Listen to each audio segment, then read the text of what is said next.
When you enter any course in EDCSD, you'll find that all of the websites are set up the exact same way. I'm going to take you on a tour of what you find where on any of our school web pages. I've entered an Algebra 1 course, and I'm going to take you down the sides first. On the left-hand side, on every course, you'll find a block called Student Quick Apps. This is a quick and easy way for a student to access their student Gmail, which is their email account, their calendar, their documents that they've saved in Drive, Infinite Campus where they can check their grades, or to go to the school announcements. If you scroll down further, there's a direct link to the school announcements. Below that, school contact numbers. These are some of the people that students might want to access: the main office fax, the attendance secretary, technology support, both through the district and through the school, the learning coach, or one of the counselors. Below that, there's a link to district tech help or an email at the school in order to access any kind of technology help you might need. Below that is the administration block. This is where students might change their profile settings or access activity logs. Activity logs are probably one of the most important things students would do there. They would click on My Profile Settings and go down to Activity Reports. Click the link next to Activity Reports, and they have 4 different activity reports they can use to track their progress. Below that are Thursday help sessions. Every Thursday, we have virtual help sessions. These are help sessions that students can attend from their own homes through the computer. Teachers are available live through the computer to help answer questions or help with homework assignments. You can see that there are various ones going on throughout the day on Thursdays, and they're organized by subject and by teacher. If a student needs math help, they might want to attend the math session held with Miss Sanders from 9 to 10 a.m., or they could go to the one from 12 to 1 with the math teacher, Mr. Reginis. A student can ask a question of any math teacher if they have a math question, but they might prefer to use their own math teacher for whichever course they have. So these links will take a student to a virtual help session if it's at the correct day and time. So on Thursdays from 9 to 10, Ms. Sanders would be available in this virtual help session. Over on the on the right-hand side, these are the blocks you will find in every course. First of all, there's a textbook block. This will tell you if a student needs a textbook for this course or does not need a textbook. In this particular class, there is no textbook. Instead, all of the information and texts are embedded within the course lessons. Those would be available through the links that you'll see in a moment. If a student did need a textbook for this course, there would be a different picture here, and the student would find a link to download their textbook or to access their textbook using the link found there. The next block down will be a virtual class. Some classes have virtual classes and some do not. All core classes for math, English, science, and social studies will have a virtual class.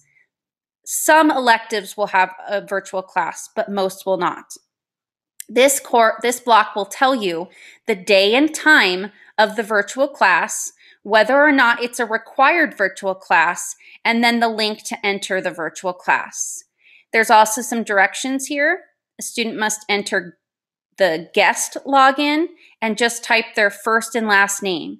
Do not try to use your school login to access virtual classes. That login won't work for that site.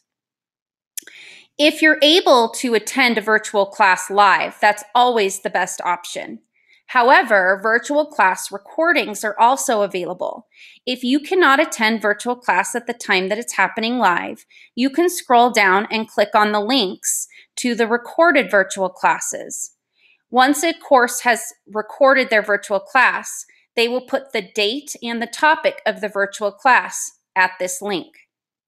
The links will not work until the day and topic of that course has already occurred. Below that is the missed VC assignment. If you're unable to attend a VC, you would need to click here to do this assignment in order to prove that you watched the VC and that you completed the assignment that was otherwise done during the course. This is a view of what will be on every course page, regardless of what subject it is. In the middle, you'll find course material that's specific to the course. This is an Algebra 1 course. There's an introduction from the teacher. There are some rules and contact information, virtual class and face-to-face help sessions, and then a calendar. This is a very important part of every class. There's a pacing guide that tells students what they should complete every week in order to be able to complete the course on time.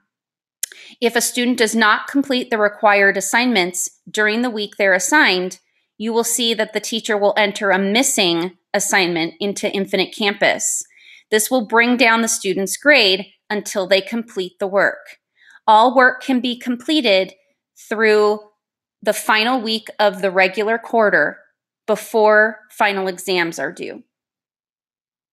Below that, you will then find the information that the students might need to access, like a syllabus, an orientation link, and other helpful information. And then below that, you'll find a link to the actual course content. You need to click on the topic in order to access that material. You can see here that it tells you how many assignments and quizzes are in each lesson or each unit that need to be completed.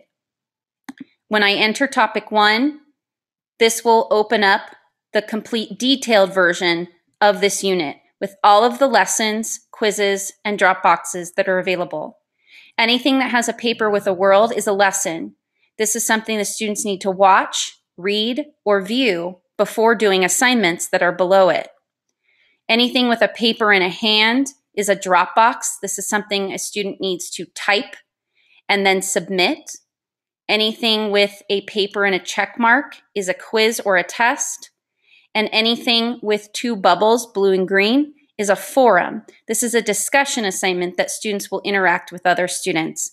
They will need to post their answer to this assignment along with 2 replies to other students in order to get full credit.